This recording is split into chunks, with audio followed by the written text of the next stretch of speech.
de ellos es una joya. Cada uno de estos salmos es una bendición extraordinaria y nos edifican y nos bendicen mucho. Hay algunas anécdotas, algunas cosas interesantes acerca de este salmo. Si se dan cuenta, empieza y termina igual. Miren el versículo 1. Alabad a Jehová porque Él es bueno, porque para siempre es su misericordia. Miren el último versículo, el 29. Alabad al Señor porque Él es bueno, porque para siempre es su misericordia. Una de las características de este salmo es esa. Empieza y termina igual. Yo no he tenido tiempo y tampoco muchas ganas de contar todas las páginas y versículos de la Biblia. No páginas, sino versículos y capítulos de la Biblia. Hay algunas personas que lo han hecho y dicen que el centro de la Biblia, tanto hacia un lado como hacia otra, el centro de la palabra de Dios es el Salmo 118, versículos 8 y 9, que dicen así: mejor es confiar en Dios que confiar en los hombres. Mejor es confiar en Dios que confiar en los príncipes. ¿Casualidad que ese sea el centro de la Biblia? Bueno, cada uno puede tener su opinión personal, pero no deja de llamar la atención que el centro de la Biblia, el centro exacto de las Sagradas Escrituras, sea justamente esos dos versículos. Buscando en internet el Salmo 118, a mí me gusta mucho leer los salmos en hebreo, y estoy aprendiéndome este salmo de memoria, y resulta que cuando uno busca en internet alguna cosa, empiezan a salir un montón de cosas relacionadas con lo que estás buscando, y resulta que aparezco yo en una predicación que di el día 4 de agosto del año 2014. Ha llovido, 4 de agosto del 2014. Hablé acerca del Salmo 118, así que puedo volver a hablar, porque hace 10 años que no hablo de él, ¿no? No pasa nada, ¿no? Algunos de ustedes ni siquiera estaban aquí en aquel momento. Y en medio del mensaje digo, hermanos, quiero recordarles que el próximo domingo, se ve que ese culto era un jueves, quiero recordarles que el próximo domingo vamos a tener la presentación de un niño que me gusta mucho el nombre que sus padres le han puesto, porque le han puesto un nombre bíblico, le han puesto Isaac, vuestro hijo. En el 2014 presentamos a Isaac al Señor y ya han pasado 10 años. Parece mentira, 10 años desde aquel día que di aquel mensaje. Hay varios temas importantes en el Salmo que el autor quiere destacar. Yo he anotado algunos cuantos. En primer lugar, el poder tan grande que tiene la gratitud al Señor. También tiene mucho poder la queja, el lamento, el lloriqueo innecesario y todo eso. Pero una persona agradecida es una persona victoriosa. Una persona agradecida es una persona que puede vivir en paz y tranquilo y seguro, porque sabe que todo está bajo el control de Dios. La gratitud es algo que se destaca en este salmo, como después vamos a ver. Vemos también que el autor descansa completamente en su Dios, porque sabe que el Señor cuida de él, cuida de su vida, hasta el más mínimo detalle. Y aunque esté pasando por momentos difíciles, y él menciona la palabra angustia, pues él le da toda la gloria y la honra a su Dios, porque sabe que su Dios cuida de él. Vemos que el salmista expresa una confianza absoluta en el Señor. Él no tiene la más mínima duda de que Dios es bueno y que la misericordia del Señor es para siempre. Ahora, pensando en estos dos, atributos o características, bondad y misericordia intrínsecas de Dios, vamos a remontarnos a la primera pareja, al primer ser humano que pisó el planeta Tierra, Adán y su esposa Eva. Ellos eran los únicos habitantes de la tierra, no sabemos durante cuánto tiempo, pero allí estaban ellos, en el Gan Edén, en el jardín del Edén, y podían contemplar toda la creación de una manera extraordinaria. Además, en aquel momento de perfección, de armonía, de unidad absoluta con el Señor, donde no había maldad, no había pecado, sino que ellos estaban en una comunión directa con el Señor, viendo el sol, la luna, las estrellas, Ellos podían llegar a la conclusión de que su creador, su Dios, es un Dios todopoderoso. Amén, hermanos. Porque no había nadie, no podían decir, no, es que esto es producto de la intervención de aquella persona o de aquella familia o de aquel sabio. Estaban ellos dos solos y Dios. Así que cuando ellos miraban el sol, la luna, las estrellas, un amanecer, un atardecer, los animales, las flores, el campo, etc., ellos podían decir que los cielos cuentan la gloria de Dios y el firmamento anuncia la obra de sus manos, ¿verdad? Ellos quedaban con la boca abierta al ver qué maravilla de mundo Dios había creado y se lo había dado a ellos para que lo cuidaran y para que lo mantuvieran en orden. Ellos no solamente conocían el poder de Dios, sino que además también conocían la bondad de Dios. Podían decir confiadamente, nuestro Dios es bueno. Además ya lo había dicho Dios en varias ocasiones. Cuando Dios hacía o creaba algo, siempre añadía la coletilla de y vio Dios que era bueno, ¿verdad? Ellos podían saber que Dios era bueno porque Dios les había regalado un planeta entero para ellos, con animales, con comida, con plantas, con todo lo necesario. Podían disfrutar de la vida. Y además, lo más importante de todo, podían tener comunión, podían hablar directamente con su Dios, con su Creador, sin miedo, sin esconderse de Él en ningún momento. Y podríamos enumerar muchas cosas que aquella pareja, aquella primera pareja inicial, pudieron ir descubriendo de la naturaleza y del carácter de Dios, menos una cosa.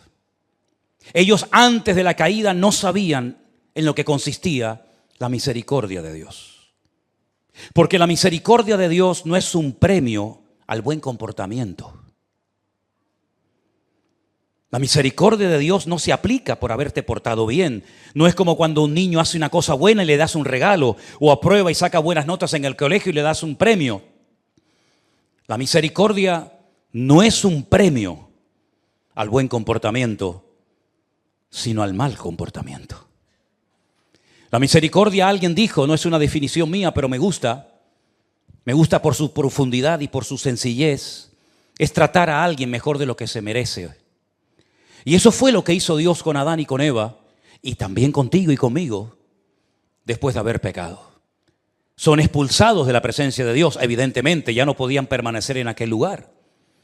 Ya no podían tener esa comunión abierta y directa con su Creador. Ya muchas cosas se perdieron, muchas cosas nunca más volvieron a ser las mismas, pero ellos experimentaron y conocieron por primera vez en la historia de la humanidad el atributo de la misericordia de Dios. Porque Dios podía haberse desentendido de ellos para siempre. Los expulsa y ahí te quedas. Sin embargo, Dios les busca, los encuentra y les muestra una forma diferente de acercarse a Él para que por lo menos, a pesar de su caída, de su pecado y de su desobediencia, puedan seguir, si quieren, en contacto y en comunión con Dios y de alguna manera recibir, pues, una cobertura, entre comillas, de sus pecados. Y ahí es donde se aplica por primera vez en la historia la misericordia de Dios. Los ángeles dice que nos miran. Literalmente la Biblia dice en el Nuevo Testamento que los ángeles observan a los redimidos de Dios, a los que han sido limpiados por la sangre de Cristo porque no entienden el concepto de misericordia. Los ángeles que no cayeron, los ángeles que no siguieron a Satanás en su rebelión, los ángeles que mantuvieron su posición, su fidelidad, su dignidad delante de Dios, saben que Dios es bueno, saben que Dios es santo, saben que Dios es poderoso. Todo eso lo han visto y vivido, pero nunca han experimentado ellos, ni los que cayeron, la misericordia de Dios. Porque Dios no movió ni un solo dedo por la creación angelical que tropezó y cayó. Todo permaneció exactamente igual desde el día que se rebelaron hasta el día de hoy. Satanás fue expulsado de la presencia de Dios y nunca más pudo volver a optar a recuperar la posición perdida. Sino más bien todo lo contrario, ha ido de mal en peor. De derrota en derrota, de fracaso en fracaso, de humillación en humillación, etcétera, etcétera. Sin embargo, con el hombre, Dios manifestó su misericordia. Y por eso el salmista, en el caso de que haya sido David o cualquier otro, él destaca en el Salmo que la misericordia de Dios no es limitada, no caduca, no envejece, sino como dice el Salmo al principio y al final, porque para siempre es tu misericordia. ¿Cuántos dicen amén? Ahora, hay gente que habla mal de Dios sin conocerle. Me llama mucho la atención. Critican, hablan y cuestionan a un Dios que no conocen. Dicen que si Dios fuera tan bueno, pues no ocurriría esto y aquello y no pasaría aquí, a esto y aquello allá, ¿verdad? Y cuando habla una persona así, de que Dios no es bueno, de que Dios no es misericordioso, evidentemente lo que está demostrando es que no está hablando de nuestro Dios, ni le conocen. Porque si hay dos características que destacan de nuestro Dios, es que Él es bueno y que para siempre es su misericordia. ¿Cuántos dicen amén? Y la misericordia es algo que nos mantiene vivos. Nosotros no podríamos vivir ni física ni espiritualmente si no hubiera sido por la misericordia de Dios aplicada a nuestra vida en un momento puntual. Porque no solamente Dios tuvo misericordia de nosotros cuando pecamos y cuando nos acercamos a Él aquel día que lo recibimos y lo invitamos a que fuera nuestro Señor y Salvador el resto de nuestra vida, sino que yo creo que cada día el Señor manifiesta su misericordia en cada uno de nosotros. Cada día tropezamos, cada día necesitamos el perdón y la limpieza de nuestro Dios. Y no es que ahora soy salvo, mañana no soy salvo, ahora sí, ahora no, pero necesitamos cada día que Dios se apiade de nosotros. Porque repito, si no fuera por su bondad y por su misericordia, ninguno de nosotros podríamos estar vivos hasta el día de hoy. Ahora bien, el Salmo no solamente destaca el poder de Dios, la importancia de ser agradecidos, la bondad de Dios, la misericordia de Dios, sino que hay un momento en el que el autor, supongamos que fuera David, en el versículo 5, menciona algo muy interesante que quisiera pararme en unos momentos y explicarlo. El salmista dice, desde la angustia, no desde mi mejor momento de victoria, de gozo, de alegría, de bendición, no, sino desde la angustia, invoqué al Señor y el Señor me respondió poniéndome en lugar espacioso. Ahora, si alguien conoció lo que es trabajar y vivir bajo presión durante años, ese fue sin lugar a dudas David. La gente que no ha vivido bajo presión no ha crecido ni madurado como deberían de haber crecido. La gente que ha estado bajo presión y que ha pasado por valles de sombra y de muerte y por angustia y pónganle todos los adjetivos que quieran, son las personas que han madurado y han crecido y se han acercado al Señor porque realmente reconocen que dependen del Señor. La gente que ha huido del trato de Dios, la gente que no ha estado bajo la presión, bajo el horno, bajo el fuego del Señor, que no destruye sino más bien purifica, son personas de poco crecimiento y de poca estabilidad espiritual, incluso yo diría que hasta mental también, porque son personas débiles que no saben lo que es buscar a Dios en medio de la angustia y del dolor. Ahora, este salmo es tan importante que entra dentro de lo que se llama el Jalel, que es desde el Salmo 113 hasta el 118, son cánticos, son himnos que se cantaban frecuentemente, sobre todo en los tiempos de la Pascua. Si hoy estuviéramos celebrando la Pascua, tendríamos que haber cantado el Salmo 118. De hecho, dice la Biblia que el Señor Jesucristo dice que después de haber cantado el himno, y se refiere al Salmo 118, porque era un salmo que se cantaba frecuentemente, sobre todo en los días de la Pascua y en otras fiestas también. Pero fue un salmo que se cantó cuando se inauguró el segundo templo de Jerusalén, en los tiempos de Esdras, Nehemías y Zorobabel. Dice que restauraron las murallas de Jerusalén y los levitas y los cantores iban con sus instrumentos musicales dando vueltas alrededor de las murallas de Jerusalén diciendo alabad al Señor porque para siempre es su misericordia. Jodud Adonai Kitov Kile Eloam Hasdo. Era algo que se repetía continuamente, porque ellos sabían que Dios había tenido misericordia de ellos.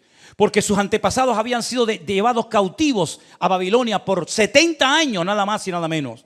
Porque muchos de los que fueron nunca volvieron. Porque muchos de los que nacieron allí tampoco quisieron volver a Jerusalén. Pero los que lograron regresar experimentaron una vez más, la misericordia del Señor. Podían haberse, involucrado en la vida de Babilonia y haber desaparecido esas tribus, como las tribus del norte. Parece ser que también se diluyeron con el paso del tiempo y nadie sabe dónde están. Pero Dios se apiadó de ellos, Dios tuvo misericordia y los volvió otra vez a traer a su tierra. Y el Señor cada día tendrá misericordia de nosotros. Y aunque andemos en angustia, si invocamos al Señor, el Señor siempre nos responderá. ¿Cuántos dicen amén? ¿Saben que cuando Jonás estaba en el vientre del pez, desesperado, porque nosotros sabemos que iba a salir, porque lo hemos leído, pero él no sabía si iba a salir? Si tú fueras Jonás y te hubiera tragado aquel enorme pez y llevaras ya 72 horas ahí dentro metido, seguramente dirías, ya de aquí no salgo. En algún momento voy a morir. Ya es un milagro que haya vivido 3 días sin morir, aunque seguramente estaría un poquito mareado.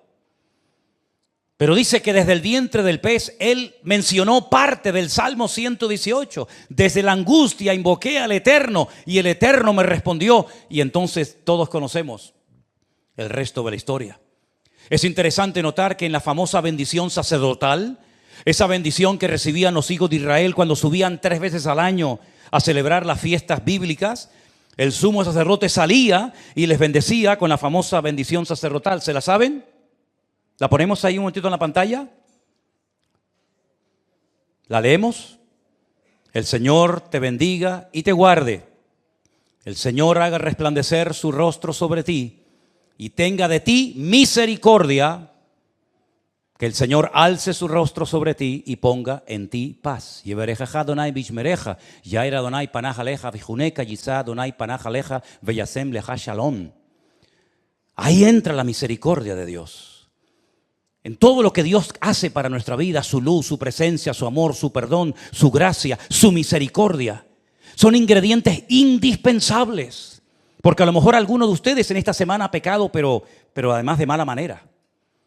Pero el Señor te ha vuelto a traer hoy aquí, lo cual significa que nuevamente ha tenido un acto de misericordia para que escuche su palabra y reciba su perdón en el día de hoy. ¿Cuántos dicen amén?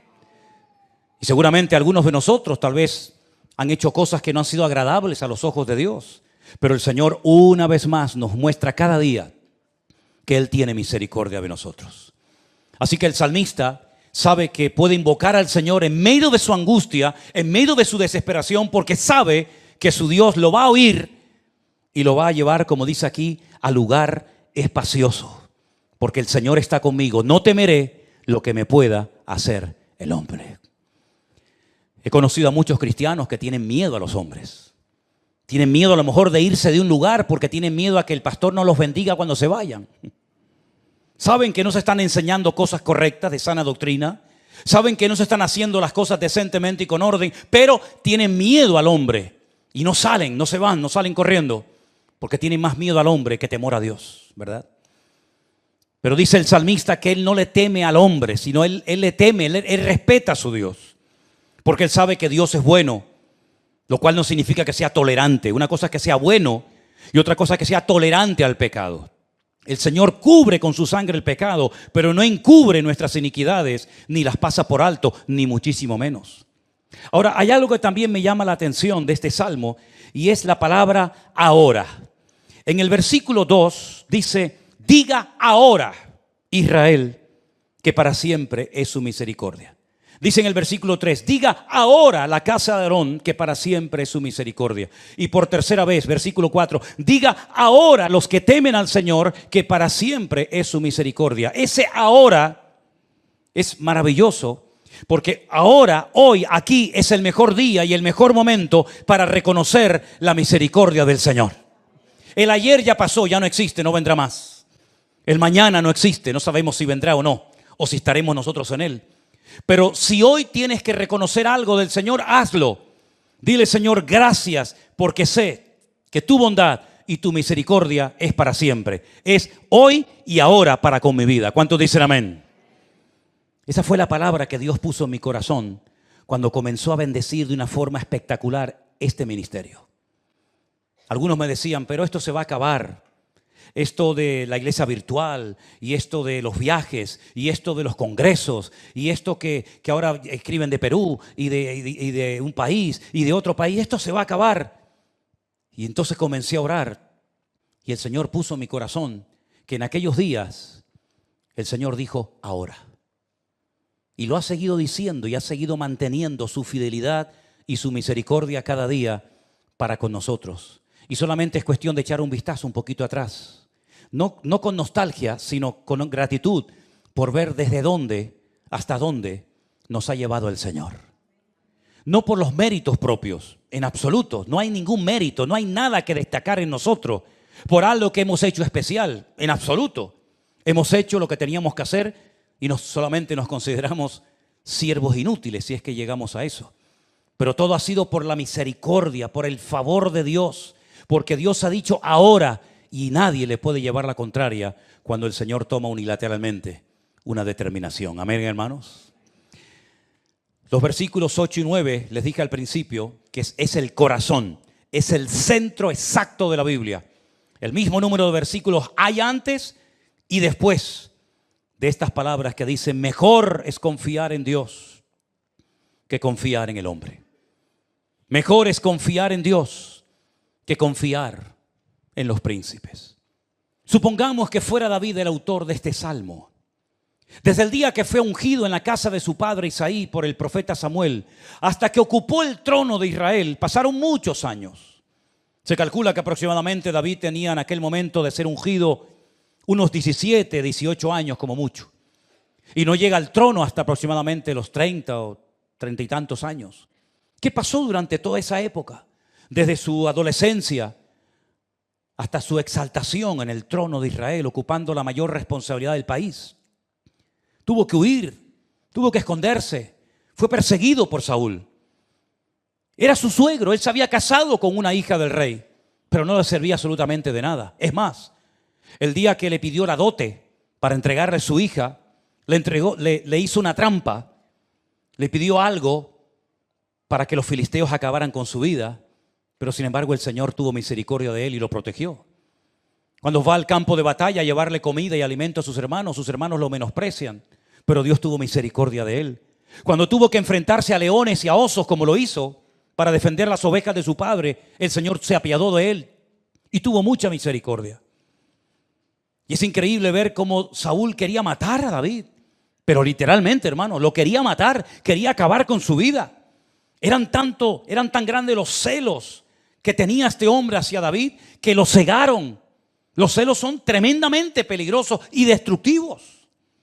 Despréndete de ellos si los tienes, porque pueden terminar destruyendo tu vida y la de los tuyos. David tuvo que huir, tuvo que esconderse en cuevas, tuvo que pasar hambre, frío, noches en vela, porque Saúl había movilizado a todo el ejército de Israel para buscarlo a él. Cuando David decía: pero ¿qué te he hecho? Si alguien te ama, si alguien te respeta y te apoya en este país, ese soy yo. Saúl parece que a veces se arrepentía. Ay, hijo mío, David. Pero luego volvía a las andadas, igual o peor que el día anterior. Y el Señor lo protegió. Y al final dice la Biblia que se tiene que ir a vivir con los filisteos. Porque llegó un momento de tanta angustia, de tanta desesperación, que dijo: algún día este hombre va a acabar conmigo. Claro, cuando uno está angustiado se olvida de que ha sido ungido, se olvida de que el Señor está contigo, se olvida de que el Señor te ha profetizado que va a ser rey de Israel. ¿Cómo que Saúl va a acabar contigo? Nunca podrá acabar contigo, porque el Señor te ha ungido para que seas el segundo rey de Israel. Pero él perdió la esperanza. Él estaba tan desanimado que al final dice: me voy a vivir con los filisteos. Y se fue a vivir con los filisteos. Y se tuvo que fingir loco, ¿se acuerdan? Dice que hacía que se le caía la baba por la boca, escribía en las puertas. Y decía al rey Aquis, el rey de los filisteos: ¿no tengo yo suficientes locos que me habéis traído otro más? ¿Qué voy a hacer con este?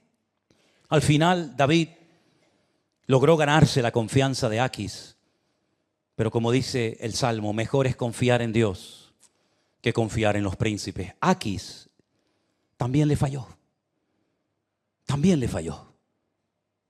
Y tiempo más tarde, cuando es el rey, por fin ya es el rey de Israel, su hombre de confianza, su consejero, el hombre más cercano a él, Ahitofel, también le traiciona y apoya una rebelión, un golpe de estado, apoyando a su hijo Absalón para que mate y elimine a su padre David. Todos le fallaron a David, sus hermanos, su familia, Ahitofel, Saúl, Aquis, todos le fallaron. Pero mejor es confiar en Dios que confiar en los hombres. Y saben, hermanos, hoy está el presidente de Israel, el primer ministro de Israel, Benjamín Netanyahu, está hoy en Estados Unidos con un príncipe, con el príncipe Trump. Y parece que han olvidado este texto.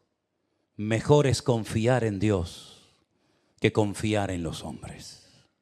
Mejor es confiar en Dios que confiar en los príncipes, o en los presidentes, en los gobernadores del mundo. Tengo la sensación, y ojalá me equivoque, que les va a salir el tiro por la culata también contran. Porque cuando ponemos a un hombre en el lugar de Dios, el Señor no va a permitir que su pueblo jamás le dé la gloria y el reconocimiento y el apoyo a otra persona. Oramos para que todo ese pueblo algún día reconozca que el único que nunca les ha fallado en ningún momento de la historia, ni cuando fueron esclavos en Egipto, ni cuando estuvieron cautivos en Babilonia, ni cuando fueron atacados por las tropas de los griegos y de los romanos y de tantas y tantos enemigos a lo largo de la historia, el único que nunca le falló y que siempre, siempre estuvo a su lado y estará por siempre, es el Dios de Abraham, el Dios de Isaac y el Dios de Jacob. Y maldito el hombre que confía en el hombre. ¿Cuántos dicen amén? Alabad al Señor porque Él es bueno, porque para siempre es su misericordia. Dígalo Israel, dígalo la casta sacerdotal y dígalo todos los que han sido redimidos y comprados por su sangre y todos los que le temen. Digan que para siempre es su misericordia. Por eso el salmista declara con toda confianza lo siguiente, versículo 28. Mi Dios eres tú y te alabaré. Dios mío, te exaltaré. En otras palabras, el autor de este salmo no tiene la más mínima duda de que el único que le va a dar estabilidad y lo va a proteger en la tormenta, en la enfermedad, en la angustia, en el dolor o en cualquier circunstancia de la vida va a ser su Dios. Y Él ya lo ha vivido, Él ya lo ha experimentado. Y nosotros tenemos que recordar las veces que hemos clamado a Él y el Señor nos ha respondido y nos ha liberado y nos ha levantado y nos ha cuidado hasta el día de hoy. No lo olvides, querido hermano, porque a veces parece como que nos olvidamos de las victorias que ya hemos obtenido y de los trofeos que hemos obtenido a lo largo de nuestra vida. Me llama mucho la atención que a veces los cazadores, cuando cazan un animal, pues lo que hacen es que hablan con un taxidermista, creo que se llama, y ponen ahí la cabeza como trofeo, ¿no? Es decir, ese jabalí, ese venado o ese ciervo, lo que fuera, yo lo cacé. Y están como orgullosos y se sacan fotografías sobre sus trofeos de guerra.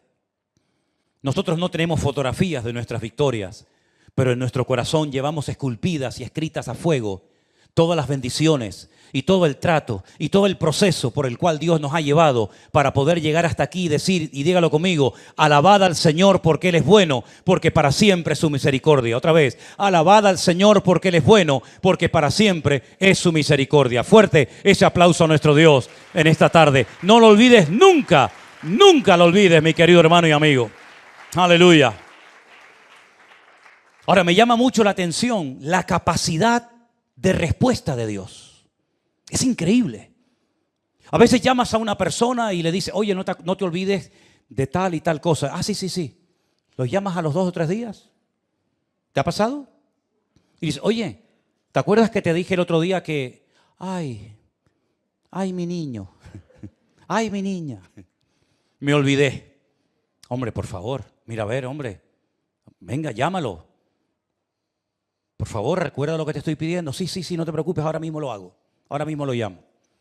Sea en el médico, sea en la farmacia, sea en el colegio, sea donde sea. Pero la capacidad de respuesta de Dios es instantánea y es inmediata. La pregunta es por qué a veces Dios, que tiene todo el poder para responder instantáneamente, ¿por qué a veces no me responde instantáneamente? ¿Por qué a veces Dios me tiene como en la sala de espera? ¿Han estado a veces en la sala de espera? Qué rabia la sala, no sé quién las inventó, pero qué aburridas son las salas de espera, ¿eh? Qué aburridas, ¿no? Además, cuando uno empieza a toser, todos se ponen a toser. Cuando uno se rasca, todo le entra la picazón. Gracias al Señor que nuestro Dios no tiene sala de espera. Lo que pasa es que nuestro Dios sabe lo que nos conviene y lo que no nos conviene en todo momento y en todo lugar. Y Él lo que quiere es enseñarnos a esperar con gozo, a esperar con gratitud, sabiendo que mi Dios cuida de mi vida y que cuando Él lo crea conveniente, responderá a mi clamor. A lo mejor no estoy preparado en este momento para recibir esa respuesta que tanto anhelas recibir. Pero ¿cómo que no? No, el Señor sabe más que tú, no te preocupes, Él no se confunde. No te va a pedir disculpas. A lo mejor el Señor te tiene esperando esa respuesta porque a lo mejor no es esa la respuesta que tú tienes que recibir, sino otra. Y por eso tienes que crecer y madurar para decir y llegar a un punto de decir que la voluntad de Dios es santa, es agradable y es perfecta. Yo no sé si en algún momento de su vida, no lo sé, David soñó con ser rey de Israel. Yo no lo sé. Yo lo único que sé es que David era fiel y responsable con lo que su padre le había pedido que hiciera, que era cuidar sus ovejas, nada más.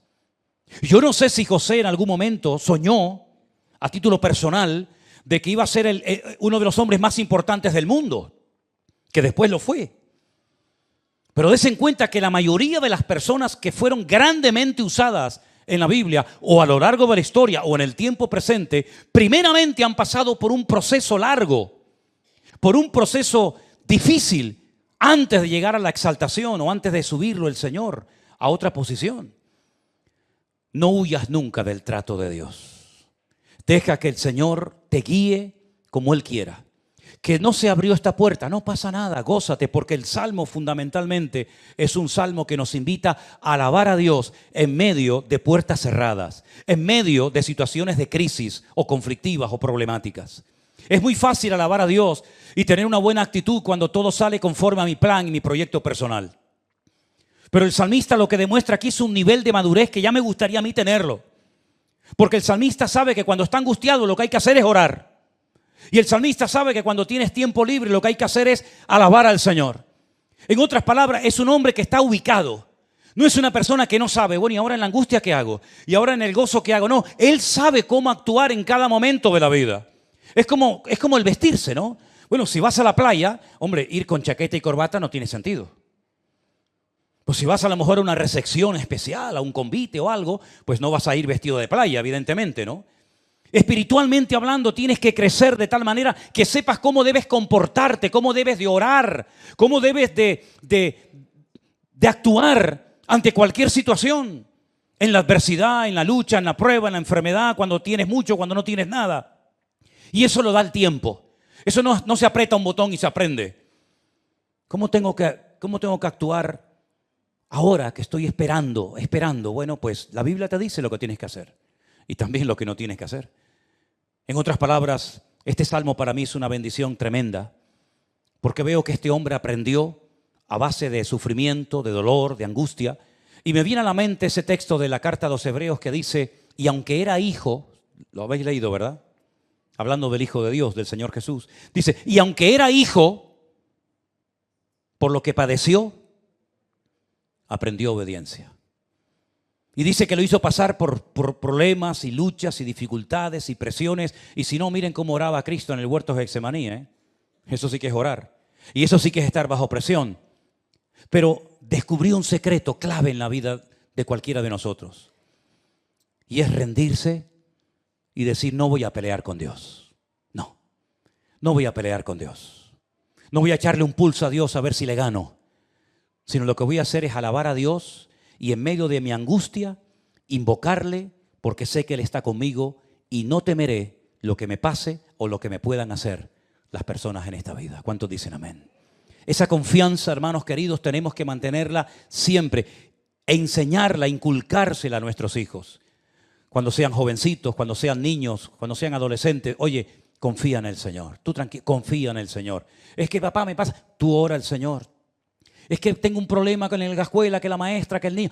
Tú confía en el Señor, ora en el Señor. Y es algo que se tiene que transmitir de padres a hijos, de generación en generación. Nosotros tenemos que transmitirle a los jóvenes de la iglesia, y los jóvenes a los adolescentes, y los adolescentes a los niños, que la confianza en el Señor no es una opción, sino es la única opción que nos queda en este mundo enfermo y loco en el que vivimos. Confiar en Dios es mejor que confiar en los hombres. Confiar en Dios es mejor que confiar en los líderes, en los príncipes o llámese como se quiera. ¿Cuántos dicen amén?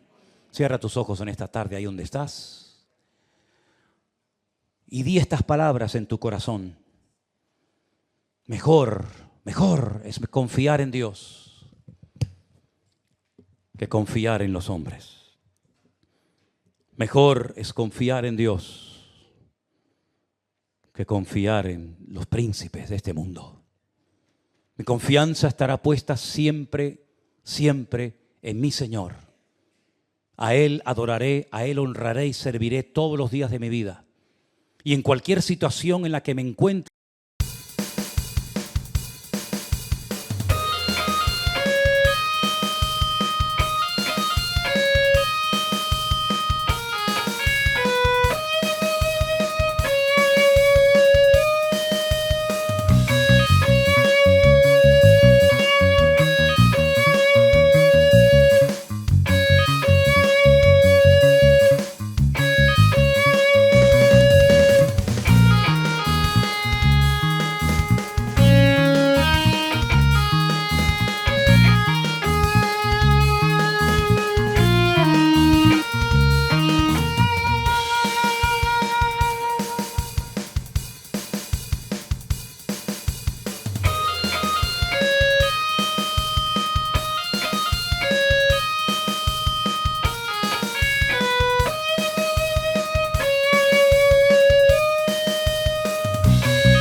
se convertiría en parte de la familia del rey, porque el rey le daría una de sus hijas, y eximiría de tributos a la casa de su padre en Israel. ¿Merecía la pena o no ir a pelear contra el gigante Goliat? Se habrán presentado 1000 como voluntarios, ¿no? Habrán dicho, pues yo quiero eso.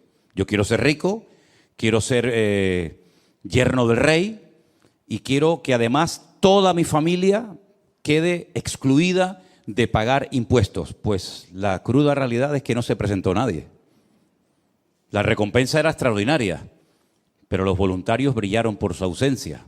Solamente David dijo, bueno, pues yo voy a ir a pelear. Pero él no fue a pelear contra el gigante Goliat por la recompensa. Él iba a ir con recompensa o sin recompensa. Él no estaba allí para hacerse rico aprovechando una oportunidad, ¿verdad? Y para bendecir a su familia, librándola de pagar terribles impuestos que tenían que pagar, ¿verdad? Él fue allí porque primeramente su padre lo mandó y él iba a ir porque él en ese momento, ese día, él se sentía como el representante de Dios en el pueblo. No va nadie, no va el rey, no va el hijo del rey, Jonatán o los demás hijos, no va nadie, no van mis hermanos. Bueno, pues voy yo, porque yo entiendo que esta es una oportunidad para que todo mi pueblo y todos los gentiles que están aquí sepan que nuestro Dios es un Dios que marca la diferencia, con recompensa o sin recompensa. Y yo voy allí, yo le voy a vencer, y es cuando él hace aquella tremenda declaración. Él no habla de, bueno, tal vez, vamos a ver lo que pasa, que se haga la voluntad de Dios, que sea lo que Dios quiera, en fin. No, él habla con una seguridad tremenda. Es que hay momentos en la vida en el que no te puedes dar el lujo de dudar. Es sí o sí, es vida o muerte, es cara o cruz, no hay vuelta de hojas. Él nos dice, bueno, en algún día tal vez vamos a ver si llevas 40 días molestándonos por la mañana, por la tarde y por la noche, pues vamos a ver si poquito a poco, es que esa batalla no se iba a ganar poquito a poco. Mira, hay cosas en tu vida y en la mía y en la de todos y cada uno de nosotros que poco a poco las vamos a ir superando. ¿Estamos de acuerdo?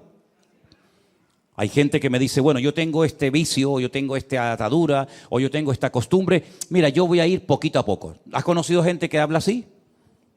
¿Tú eres de los que hablas así? Hay gente que me dice, poco a poco, sin prisa. Un poquito hoy, un poquito mañana. Ahora 3, mañana 2, pasado ninguno, pasado mañana 18. Poquito a poco. Y bueno, si tú te lo quieres montar así, si en vez de ir envenenándote de golpe te vas envenenando poquito a poco, pues como tú veas, ¿no? Pero es que hay otras cosas en la vida, si quieres llegar a un cierto nivel de madurez, que tienes que vencerlas de golpe. Todo o nada. Y David era un hombre de los que era todo o nada. O yo voy y me mata, o yo voy y lo mato a él. No hay término medio. Porque fíjate que además David hace una cosa muy interesante, y es que él primeramente, antes de matar al filisteo, le lanza aquella piedra y la piedra no lo mató. La piedra lo hirió, dice que se le clavó en la frente y claro, el dolor tuvo que ser tremendo. Una piedra con una honda es como un tiro, pero realmente la piedra no mató a Goliat, lo derrumbó, pero Goliat seguía vivo. Si se lo llegan a llevar los filisteos a su campamento, lo curan y este hombre a los pocos meses o a las pocas semanas está otra vez igual, allí parado, desfallando al pueblo de Israel. Entonces David dice que salió corriendo y con la misma espada con la que quería Goliat matarlo a él, dice que él le cortó la cabeza. Y entonces sí, ya con la cabeza cortada, ya muerto el perro, se acabó la rabia, ¿verdad? Dice que cogió la cabeza y se la enseñó a la gente, dijo, ya está, se acabó. Es decir, que hay cosas que se pueden superar poco a poco, pero hay cosas que tienes que ser radical, tremendamente radical, porque o las vences tú a esas cosas, o ellas te van a terminar destruyendo y matando tu vida espiritual. Entonces David entendió que era un día clave en la historia del pueblo de Israel. Hay días en nuestras vidas que son claves. Hay días que marcan algo en el mundo espiritual, que se queda como una especie de marca indeleble en el mundo espiritual, que marcan una diferencia. Por ejemplo, el día que Abraham estuvo dispuesto a sacrificar a su hijo, eso quedó ahí marcado para el resto de la historia. El día que Jacob peleó con aquel hombre que dice la Biblia, no te dejaré, no te voy a soltar hasta que no me bendigas, ese día fue un día clave en la vida de Jacob. El día que sale de la cárcel José y le logra interpretar los sueños al faraón y le dice, mira, no solamente va a pasar esto, esto y esto y esto en los próximos 14 años, sino que además tienes que hacer esto, esto, esto. Ese día marcó un antes y un después en su vida y en la vida del pueblo de los egipcios. Así que hay muchos días que se presentarán en nuestra vida, digamos que, bueno, sin pena ni gloria, por así decirlo, pero hay otros días que son claves, ahí tienes que dar la talla, ahí no puedes dudar. Ese día es el día que marca algo importante que te va a cambiar de por vida. De hecho, la vida de David nunca más volvió a ser la misma después de ese día. Ese día, o al poco tiempo de ese día, comenzaron a ocurrir cosas muy interesantes. Vamos a leer algunas. Capítulo 18, verso 1. Aconteció que cuando él hubo acabado de hablar con Saúl, porque después de derrotar al gigante, él fue, habló con Saúl. Claro, el libro de Samuel a veces como que confunde un poco, porque se conocían o no se conocían. Bueno, como no está en orden cronológico, podemos tener diferentes opiniones. Pero lo que está bien claro es que David habló personalmente con el rey Saúl el día que derrotó al gigante Goliat. Y en ese día, en esa conversación, estaba presente un muchacho llamado Jonatán, que era el príncipe de Israel, el futuro heredero, el hijo del rey. Y aconteció que cuando él hubo acabado de hablar con Saúl, el alma de Jonatán quedó ligada con la de David y lo amó Jonatán como a sí mismo. Claro, los mal pensados, los de mente corrupta y los perversos, siempre le quieren dar una interpretación incorrecta al texto. Pero allí se fraguó y nació una amistad preciosa entre Jonatán y David, entre David y Jonatán, una amistad limpia, una amistad pura, una amistad verdadera. Y como él llegó a escribir tiempo más tarde, es mejor un amigo que a veces un hermano, ¿verdad? Entonces, eso es algo que ocurrió ese día. Ahí empezó una amistad, una relación entre amigos preciosa. Segunda cosa que ocurre, vamos a leer a partir del versículo 6, si os parece.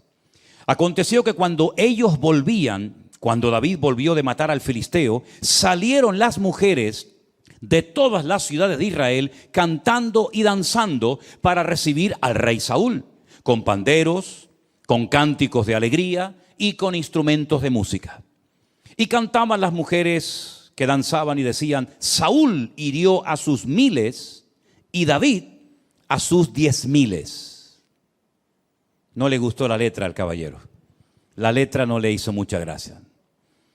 Porque dice que Saúl se enojó en gran manera y le desagradó este dicho. Y dijo, a David dieron 10,000 y a mí miles. No le falta más que el reino. Se picó. El caballero se picó. Y desde aquel día Saúl no miró con buenos ojos a David. ¿Qué te parece? Desde aquel día las cosas cambiaron. Hemos obtenido una victoria tremenda, pero a partir de ese día Saúl se la sentenció al rey David. Aconteció que al día siguiente, fíjate qué cosa, esto ya es el mundo espiritual. Al día siguiente de esa reacción de enojo, de esos celos ridículos y absurdos, al día siguiente un espíritu malo de parte de Dios tomó a Saúl y él desvariaba en medio de la casa. David tocaba con su mano como los otros días y tenía Saúl la lanza en su mano. Y arrojó Saúl la lanza diciendo: enclavaré a David a la pared. Pero David lo evadió 2 veces. Fíjate las cosas que comienzan a cambiar a raíz de la gran victoria que ha beneficiado a todo el país, incluido al rey. Enojo, rabia, celos, envidia. ¿Qué te parece? ¿Buscó David en algún momento la reacción de Saúl de esta manera? Jamás. Pero hay cosas que tú no puedes evitar. Hay algunas cosas, muchas cosas podemos evitar en la vida, pero hay otras muchas cosas que, por mucho que le des vueltas a la cabeza, hay cosas que no puedes evitar. Y una de ellas era que Saúl odiara y le tuviera unos celos enfermizos al joven David. Desde aquel día no lo miró bien. Unos celos tremendos. Y el resto de sus años los dedicó a perseguir a David. David al final saben que tiene que huir.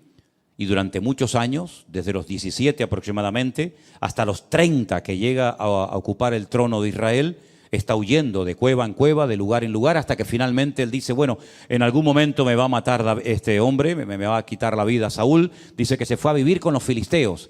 Pero claro, si llega a los filisteos, cuando tú le has matado al gigante filisteo, en cuanto te vean aparecer por allí, te van a matar a ti. ¿Qué es lo que hace David? Que era tremendo. Finge que está loco. Y se le cae la baba por la cara y se hace el loco y pintan las paredes y el rey dice: ¿no tengo yo bastantes locos para que me venga otro más? Y bueno, al final el loco fue una ayuda tremenda para el rey de los filisteos, en fin. Ahora llegó el momento en el que Saúl tenía que cumplir la palabra que había dado. El hombre que venciere a Goliat, yo le voy a dar a mi hija y lo voy a convertir en mi yerno. Vamos a ver si cumplió la palabra, ¿les parece? Versículo 17. Entonces Saúl le dijo a David: he aquí yo te daré a Merab, mi hija mayor. Generalmente se daba a la mayor y luego se daba a la menor, ¿verdad?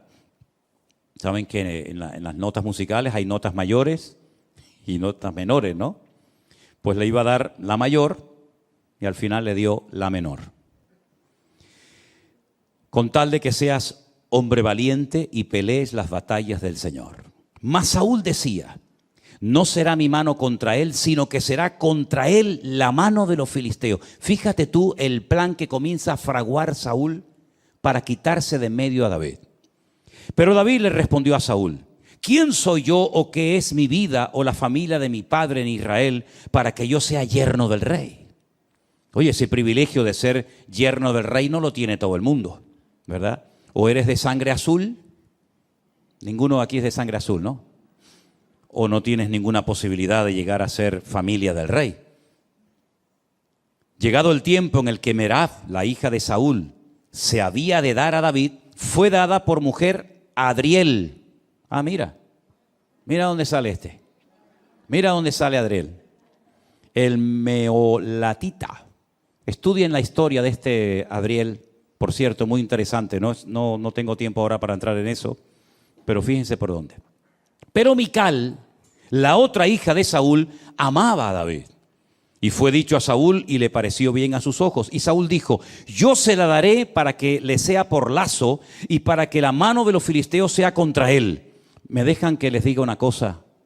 No se sorprendan. Creo que nunca he dicho esto, pero hoy se lo comentaba a Elena y digo: oye, vamos a dejarnos de tener pena y compasión de Saúl. Saúl era malo, Saúl era malo, Yo durante años me daba pena, ¿no? Me daba esa cosita, por esa tristeza por Saúl. Decía, pobre hombre, fíjate tú y tal. Pero es que Saúl era malo. Saúl era malo. ¿Y una persona mala en qué piensa? En cosas malas. Dice la Biblia en Romanos 8, los que son de la carne, ¿en qué piensan? En las cosas de la carne. Y los que son del espíritu, ¿en qué piensan? En las cosas del espíritu. La cabra, ¿dónde tira? Al monte. Así de claro. Saúl era malo, pero sabía fingir y sabía aparentar. Yo te voy a dar a mi hija. Ese privilegio no lo tiene nadie en Israel. Se ve que las dos hijas, la mayor Merab y la menor Mical, en ese momento eran solteras. Y claro, oye, es un detallazo por parte del rey permitirle casarse con una de sus hijas. Entonces él va a quedar bien ante la gente, pero es que en el fondo esa no es la intención de Saúl. La intención es que los mismos filisteos acaben con la vida de David. Y mira lo que él intenta hacer. Saúl le dijo, yo se la daré para que sea lazo, para que la mano de los filisteos sea contra él. Dijo pues Saúl a David por segunda vez, tú serás mi yerno hoy. Mandó Saúl a sus siervos, hablad en secreto a David, diciéndole, he aquí el rey te ama y todos tus siervos te quieren bien. Sé pues yerno del rey. ¿Verdad? Siempre el rey rodeándose de pelotas, siempre rodeándose de gente que le reía las gracias al rey, como hay muchos hoy en día que se juntan con gente que a todo le dicen que sí, ¿verdad? Los criados de Saúl hablaron estas palabras a oídos de David, y David dijo, ¿os parece a vosotros que es poco ser yerno del rey, siendo yo un hombre pobre y de ninguna estima? Des en cuenta, por ejemplo, que David no era una persona pudiente económicamente hablando. David era un simple pastor de ovejas, que encima no eran ni de él, eran de su padre. Era el menor de la familia, no tenía ninguna posibilidad de una buena herencia el día de mañana. Incluso hay comentaristas por ahí que opinan que David fue, concebido fuera del verdadero matrimonio, ¿no? Bueno, sea como sea, el tema es que David jamás se le hubiera pasado por la imaginación llegar a estar emparentado con el rey de Israel, el hombre más importante del país. Y él lo tiene claro, él dice, yo no tengo ninguna posibilidad de llegar a ser el yerno del rey. Pero fíjate qué interesante. Los criados de Saúl le dijeron esta respuesta, le dieron estas palabras, y Saúl dijo, decidle así a David, el rey no desea la dote. La dote era algo muy importante, ¿sabes? Mi hija, para que sea tu hija, me tienes que dar 20 camellos, 30 ovejas, etcétera, etcétera. A mí Matías no me dio nada, por cierto, pero bueno, aún estamos a tiempo. Bueno, me dio un nieto. Ya con eso le perdono. El rey no desea dote, sino, escucha bien, espero que lo entiendas, 100 prepucios de filisteos, que es lo que se le quita al hombre cuando se le circuncida. Quiero 100 de filisteos, para que sea tomada venganza de los enemigos del rey. Pero es que esa no es la verdad. Detrás de esta petición de 100 prepucios, fíjate tú qué cosa pide este hombre. Saúl lo que quería hacer es que David cayera en manos de los filisteos, porque sobra el decir, no me hagan que dé demasiadas explicaciones, pero sobra el decir que para llevarle en una bolsa 100 prepucios de filisteos al rey Saúl, primeramente habrá que matarlos. Y después una vez matarlos o dejarlos medio heridos, ¿no? Me tengo que enfrentar a 100 para poder llevárselos al rey Saúl.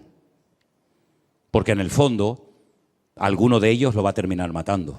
Esto no es como las películas americanas que saben que sale el héroe corriendo por un campo abierto, le disparan 5.000, ni uno le da. Pero él dispara y con una bala mata a 10 de golpe, ¿no? Alguno de los 100 lo va a mutilar o lo va a matar. Y eso es lo que en el fondo Saúl quería. Pero miren cómo era David. Cuando sus siervos declararon a David estas palabras, le pareció bien la cosa. Es que le pareció bien la cosa, increíble. A mí me dicen eso y dice, vete tú a cortarlo, vete tú a cogerlo. Le pareció bien, dice, a los ojos de David, para ser yerno del rey. Y antes que el plazo se cumpliese, David se levantó, se fue con su gente y mató a 200. ¿Cuánto pedía el rey Saúl? 100. Este mata a 200. Los mató, Mató a 200 filisteos y trajo los prepucios de ellos y los entregó todos al rey, a fin de hacerse yerno del rey. Y Saúl le dio a su hija Mical por mujer. Si yo te doy más de lo que tú me pides, 100, toma 200. y ahora me tienes que dar a tu hija mayor. No, le da la menor, le da a Mical. Pero Saúl, viendo y considerando que el Señor estaba con David y que su hija Mical lo amaba, tuvo más temor de David y fue Saúl enemigo de David. ¿Cuánto tiempo? Todos los días.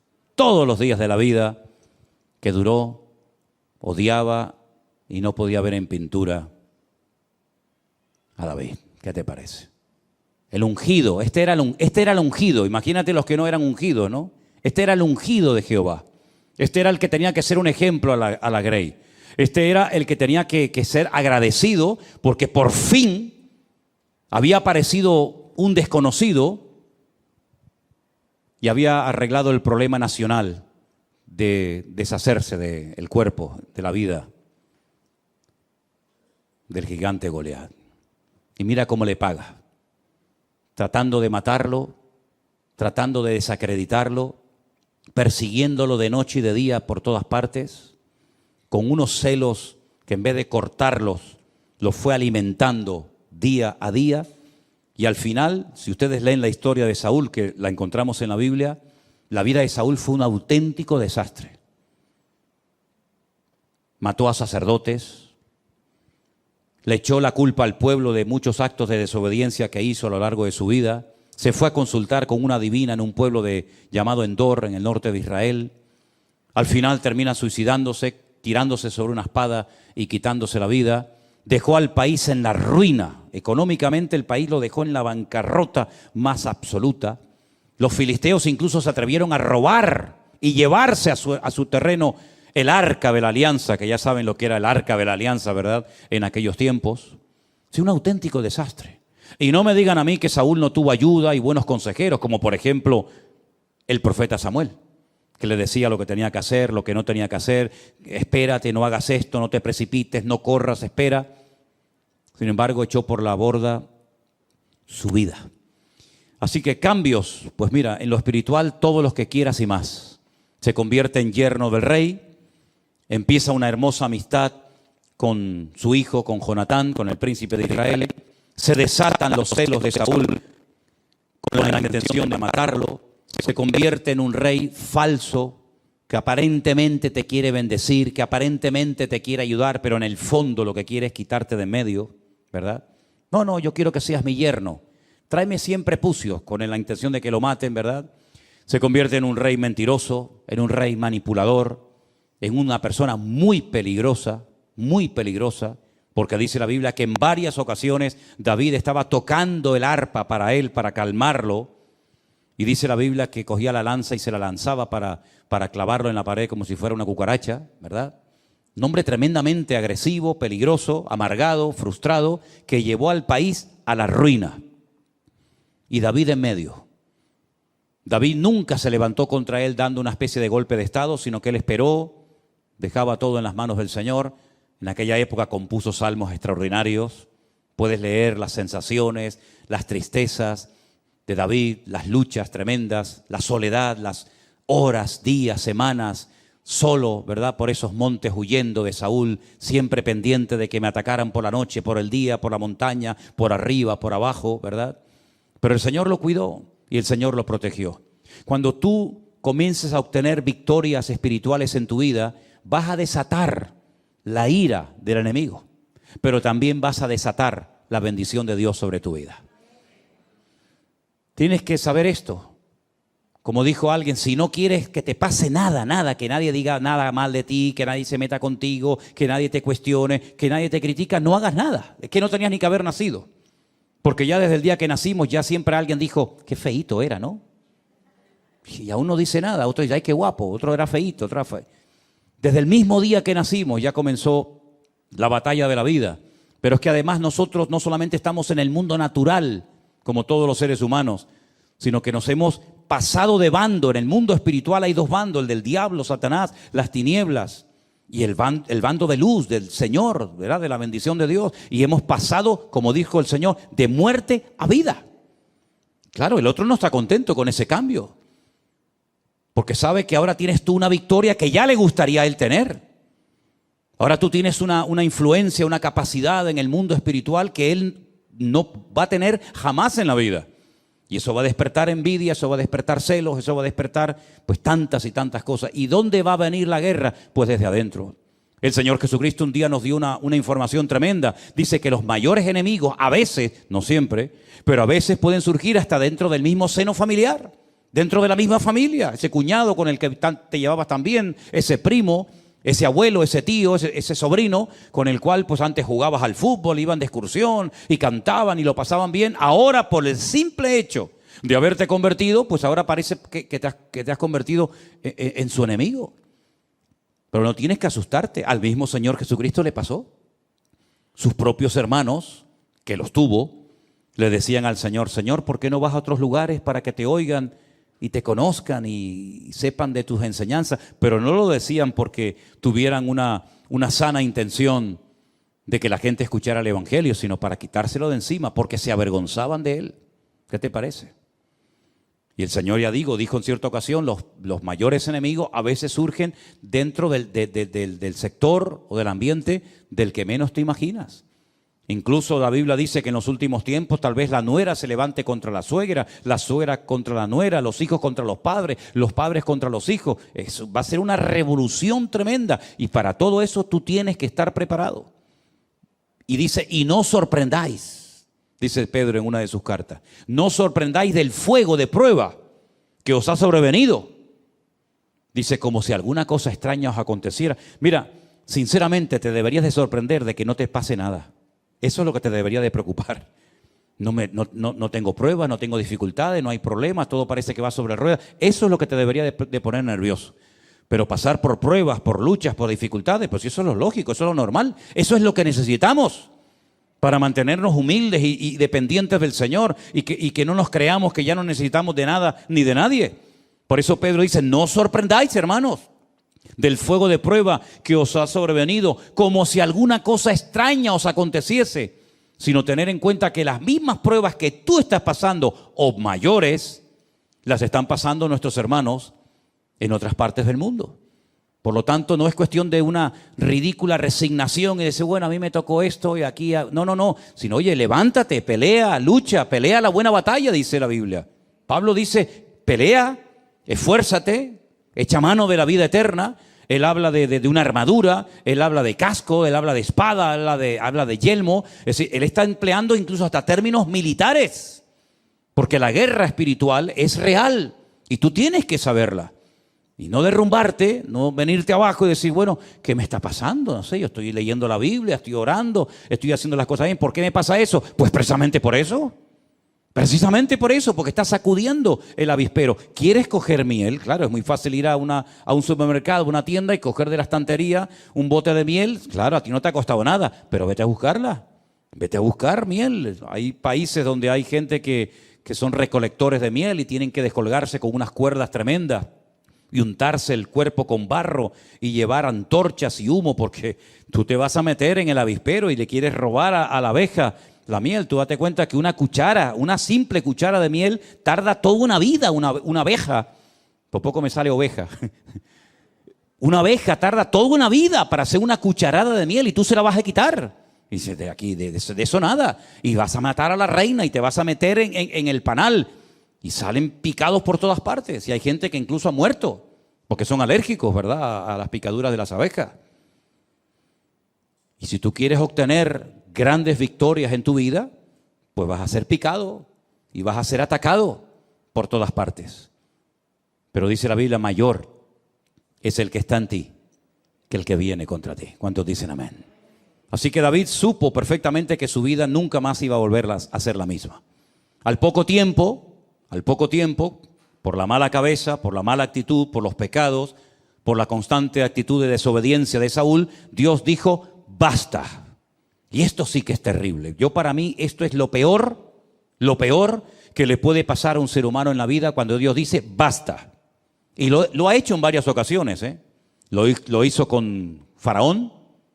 Lo dijo: ¿no quieres dar tu brazo a torcer y reconocer que todos estos milagros, prodigios, maravillas, estas plagas tremendas son producto de mi intervención. ¿No quieres? Pues ahora yo me voy a encargar de endurecerte el corazón. ¿Quieres ser duro? Yo te lo voy a endurecer como el pedernal.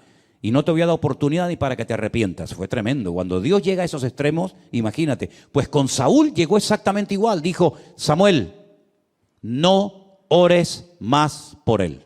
Pero no ores más por él. Lo he desechado. Y Dios no dice, bueno, no, te he desechado. Basta, se acabó. ¿Y ahora qué hacemos?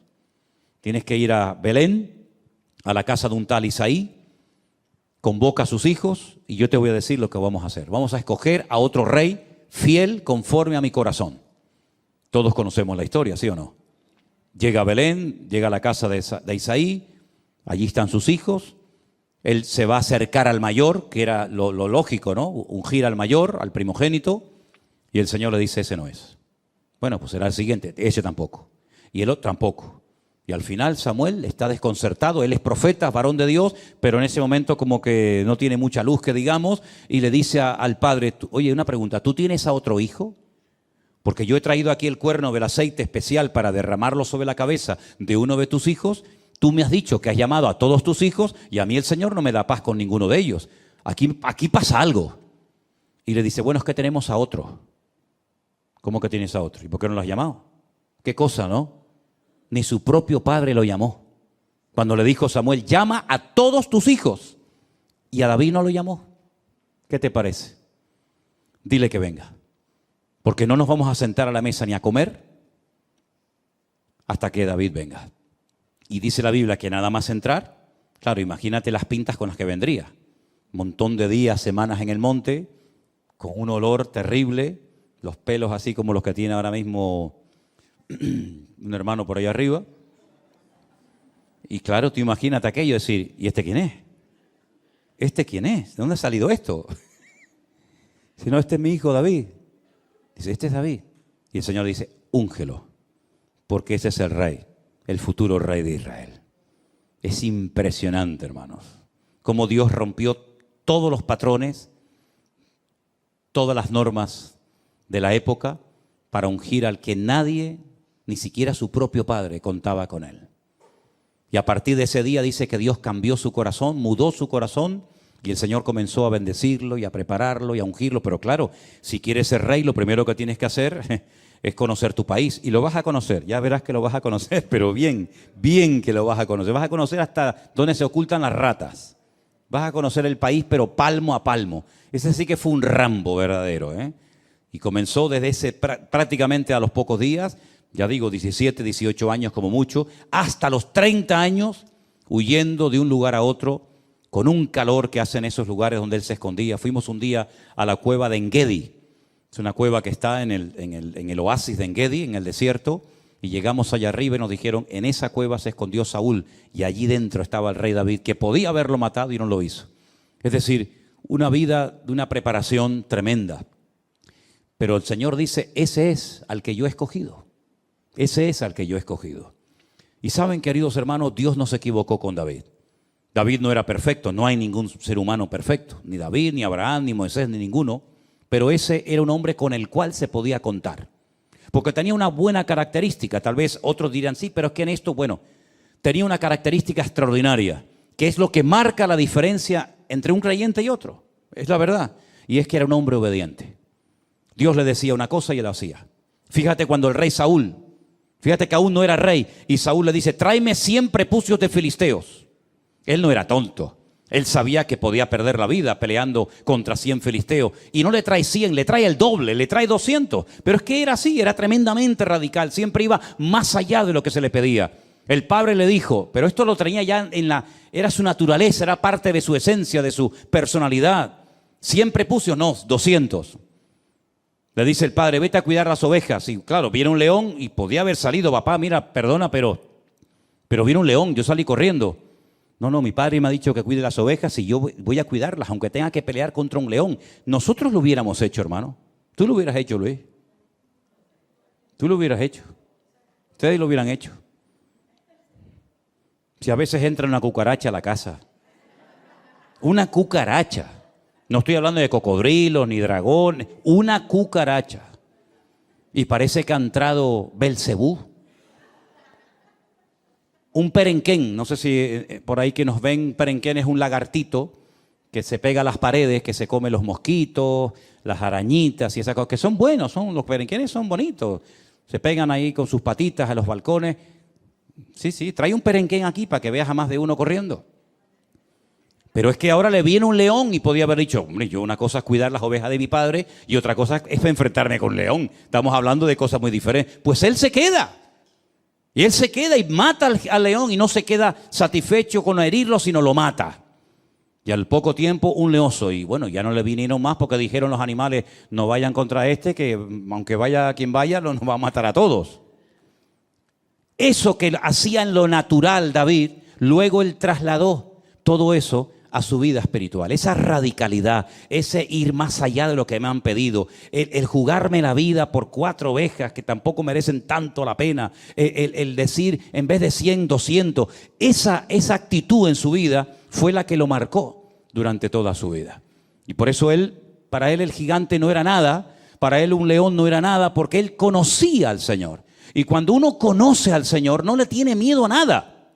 Porque sabes que eso que te está atacando, eso que te domina en ese momento, eso que pierdes el control, para Dios no es ningún problema. Amén, hermanos. Nuestro Dios es mucho más grande que una enfermedad, que un dolor, que un desánimo, que una tristeza, que la pérdida de un ser querido, que lo que sea, no hay nada que se pueda comparar con el poder de nuestro Dios. Fíjate que David simplemente necesitó una piedra. Pero no porque él dijera la piedra va a matar a Goliat, no, porque él en lo que confiaba no era en la piedra, él confiaba en el poder del nombre de su Dios. Pero tengo que utilizar algo, ¿verdad? Pero si David le hubiera pegado un soplido a Goliat, en el nombre de mi Dios, Goliat lo tumba. Porque no era lo que él hacía, sino era la actitud con lo que él hacía y con la fe que él tenía en su corazón. Entonces, todos nuestros actos en la vida, todas nuestras palabras, todas nuestras decisiones tienen que estar empapadas y respaldadas por decisiones de tipo espiritual. Cuando tú quieres vencer un vicio, cuando tú quieres dejar un hábito, cuando tú quieres superar un dolor, una pérdida, un desánimo, una enfermedad o lo que sea, lo que en el fondo te tiene que motivar no es, bueno, ya vencí yo esto, ya me pongo ya la medalla, ¿no? Sino que es una oportunidad para demostrar el poder de nuestro Dios. Y nosotros deberíamos estar dispuestos a hacer cualquier cosa con tal de que a Dios se le reconozca en ese colegio, en esa universidad, en esa oficina, lo que sea. Que sepan siempre que lo que nos motiva no es el orgullo, la ambición personal, el deseo de protagonismo, de que nos miren, de que nos admiren, sino que el objetivo cuál tiene que ser, dar la honra y la gloria a nuestro Dios. Y David entendió que ese día era un día maravilloso, porque ese día todos los ojos de Israel iban a estar mirando aquel valle de Elam, donde derrotó al gigante Goliat. Él sabía que ese día era un día histórico, como en el monte Carmelo, Elías sabía que todos iban a ser así y todos iban a estar mirando a ver qué pasaba en aquel lugar. Hay momentos en los que todos van a estar mirando, y es el examen, es el test, es la prueba por la cual tendrás que pasar y sacar buena nota para que al final la gloria y la honra se la lleve el Señor. Así que en vez de quejarte, en vez de asustarte, en vez de salir corriendo, dices, no, momento. Yo tengo una oportunidad de oro para demostrar que mi Dios es diferente. ¿Qué es lo que usted me ha dicho que tengo? ¿Esto? ¿Esto es lo que usted dice que tengo? Muy bien, perfecto. Démelo. Te pones de rodillas en tu habitación. Hazme caso, por favor. Hazlo, que funciona. Señor, mira lo que me dijo que me quedan 3 meses de vida. Mira las analíticas, mira los exámenes que me han hecho. Estos, que son los que han estudiado, los que han estado años y años para sacar esta conclusión, me dicen que yo, que soy tu propiedad y que soy tu hijo, me dan 3 meses de vida. Señor, qué bueno sería que tú hicieras un milagro en mi vida para que yo mañana vaya a estos y les diga, vengan un momentito. ¿Qué me dijeron ustedes aquí hace 6 meses? ¿Que me iba a morir? ¿Cuánto tiempo llevo de vida? 18 años. Entonces, En otras palabras, utiliza tus circunstancias presentes para demostrarles que el poder de tu Dios es más grande que todo lo que te hagan o todo lo que te digan. Y otra cosa, y si por lo que sea tú decides que lo que dijeron estos señores se cumpla, pues muchísimas gracias, porque dentro de 3 meses estaré con mi Señor. Ustedes seguirán rompiéndose la cabeza, pero a mí simplemente lo que me han dicho es la fecha con la que me voy a reunir con Él. Pero si pudiéramos de alguna manera utilizar estas circunstancias aparentemente duras, difíciles o amargas para demostrarle a estos que dicen que todo esto es mentira, que Dios no existe, que el hombre viene del mono, etcétera, etcétera. Si pudieras, Señor, utilizar estas circunstancias para demostrarle a esta gente tu poder, por mí encantado de la vida, Señor. Como yo le dije aquí en este cuarto, en esta habitación que está aquí atrás, el día 14 de marzo del 2020, cuando salió en la televisión el presidente de este país y dijo: se decreta el estado de alarma o de emergencia, como sea, nadie puede salir. Yo me puse ahí de rodillas, y mi Dios lo sabe, y le dije: Señor, ahora tienes una oportunidad impresionante, maravillosa, para demostrar que esta obra es tuya, Señor. Aquí no va a venir gente, yo no sé durante cuánto tiempo, un domingo, 2, 3, 4, 5, nadie lo sabía, nadie lo sabía. Yo pensaba, bueno, 2, 3 domingos, nada. Cerramos el rastro, aquí no podía venir nadie, y el Señor comenzó a sorprendernos con auténticos milagros hasta el día de hoy.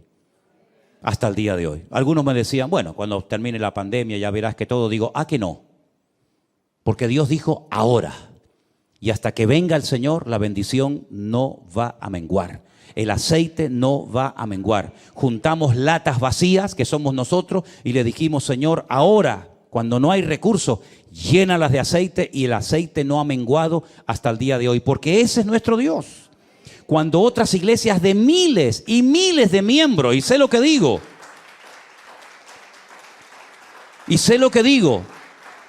lamentablemente se cerraron, solamente por ponerles un pequeño ejemplo, podría ponerles muchos.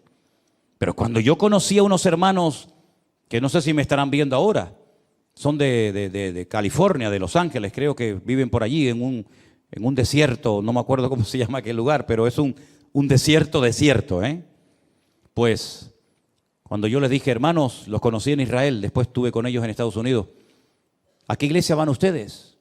Y me dicen: nosotros íbamos a una iglesia, pero en el tiempo de la pandemia se cerró, como todas. Digo: sí, ya lo entiendo, pero ya terminó la pandemia.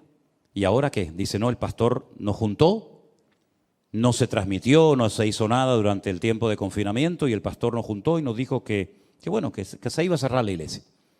Que cada uno se buscara la vida, unos se reunían en casas, otros se fueron a otra iglesia, otros no se fueron a ninguna parte, lamentablemente. Cerramos la iglesia, dijo el pastor. Y yo le dije: perdone que le haga esta pregunta, no la suelo hacer sinceramente, porque no es algo que me quita el sueño ni me preocupa, pero en este caso sí me atrevo a preguntarle: ¿y cuántos erais en la iglesia? ¿Cuánta gente se congregaba en aquel momento? Y si éramos 2.000 miembros. Digo: 2.000 miembros, 2.000. Y cerró la iglesia. Digo: ¿y por qué? Dice: porque no había recursos para pagar la luz, el agua, los teléfonos, el alquiler. Digo: con 2.000 personas. Y nosotros que éramos 4 gatos y un perro herido. 2.000 personas y cierran la iglesia. ¿Pero cómo puede ser esto? ¿Y la cerró?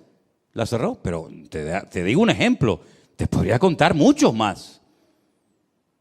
Entonces, cuando yo le dije al Señor: Señor, se nos viene un gigante imponente, tremendo. Pero si tú quieres, Señor, si tú dices: ahora, esta iglesia va a ser usada para tu honra y para tu gloria. Y ya lo creo que lo fue. Ya lo creo que lo fue y lo sigue siendo. Porque el Señor es fiel.